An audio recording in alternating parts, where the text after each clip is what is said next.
Queridos e queridas, é com grande prazer que eu chego no 4,3, né? Eu com meus 30 e poucos anos, finalmente consegui entender o que cacete é um cosseno e um seno, tá? Eu tô partindo do pressuposto que vocês estejam acompanhando os vídeos, tá bom? Que vocês estejam acompanhando desde a parte 4, né? Que é quando começa a parte de trigonometria, então aqui eu não vou encher muita linguiça.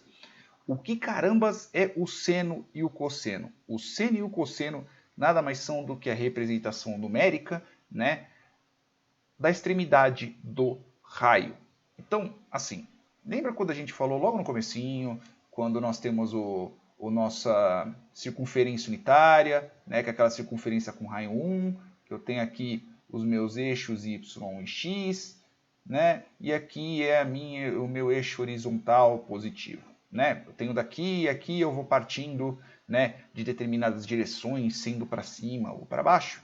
E quando eu formo um determinado triângulo, né, às vezes pode ser que eu realmente forme um triângulo, então determinada extremidade, quando eu digo extremidade, é a extremidade do meu círculo, ok? Seja ele unitário ou não, independente o raio dele. É lógico que estamos falando de um círculo perfeito, não estamos falando de nada ovalado.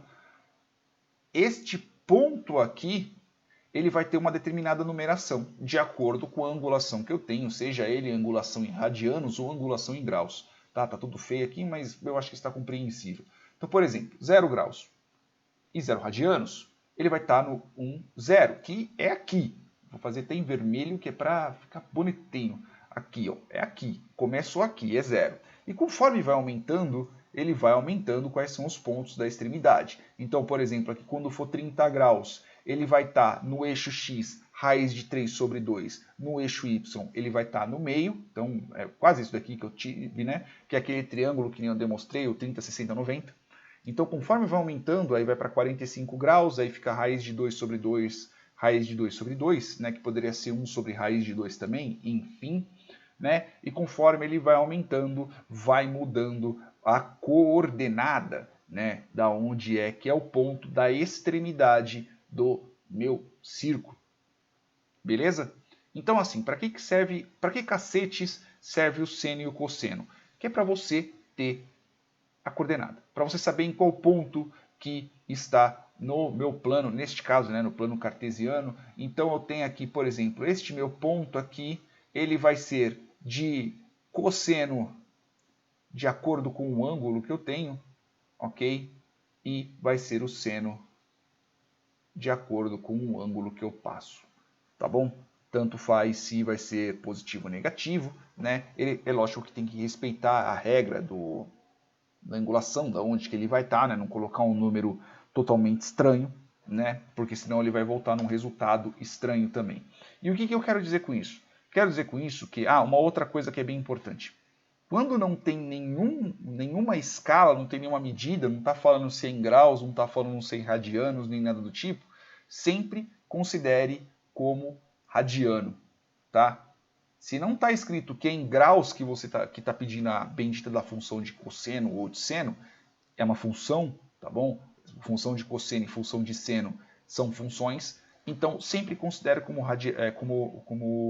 radiano, ok? Então o cosseno, ele devolve, para ser em termos mais simples, o cosseno ele devolve a posição da extremidade do eixo x e o seno devolve a posição da extremidade do eixo y. Analisando aqui, vamos analisar só em radiano, tá? Tanto faz radiano, graus. A gente considere se você está passando radianos para dentro deles, tem que tomar cuidado se você está passando graus para dentro dele.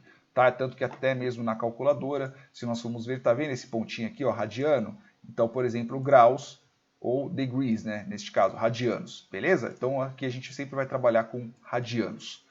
Então, se tiver em 0 graus, qual que vai ser meu cosseno? Lembrando que este é o eixo x, lembrando que este é o eixo y. Tá? Então, qual que vai ser o resultado do meu cosseno? O resultado do meu cosseno vai ser 1. Qual que vai ser o resultado do meu seno? Vai ser 0. Passando aqui, se for π sobre 6 ou 30 graus, vai ser raiz de 3 sobre 2 e aqui vai dar meio. E eu acho que vocês já entenderam a coisa toda, né? Então eu tenho aqui raiz de 2 sobre 2, aqui vai ser raiz de 2 sobre 2, aqui vai ser meio, e aqui vai ser raiz de 3 sobre 2. Ah, vocês não estão acreditando? Então vamos lá, vamos colocar este grau aqui. Este grau aqui é qual? Este grau aqui, o raiz de 3 sobre 2, é 60 graus. Então, se eu estiver passando π dividido por 3, beleza? Que vai dar 1,04, alguma coisa do tipo. E eu passar qual? Eu passar o cosseno dele,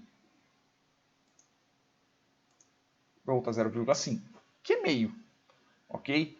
E aqui ele vai voltar um decimal, que é raiz de 3 sobre 2, se eu passar aqui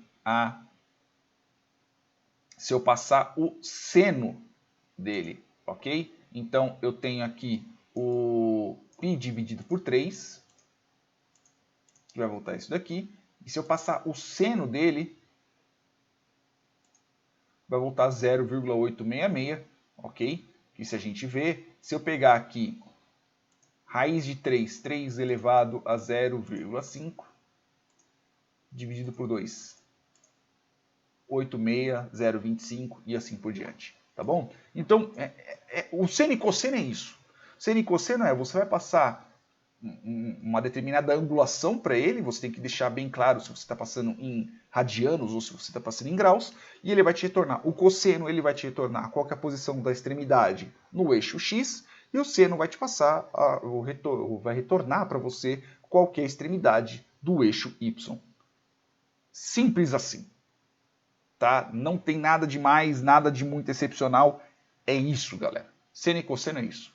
Ok? Espero que vocês tenham entendido, espero que vocês tenham gostado. Meu, não vou ficar enchendo linguiça por causa disso, tá? Beijo na bunda, até mais.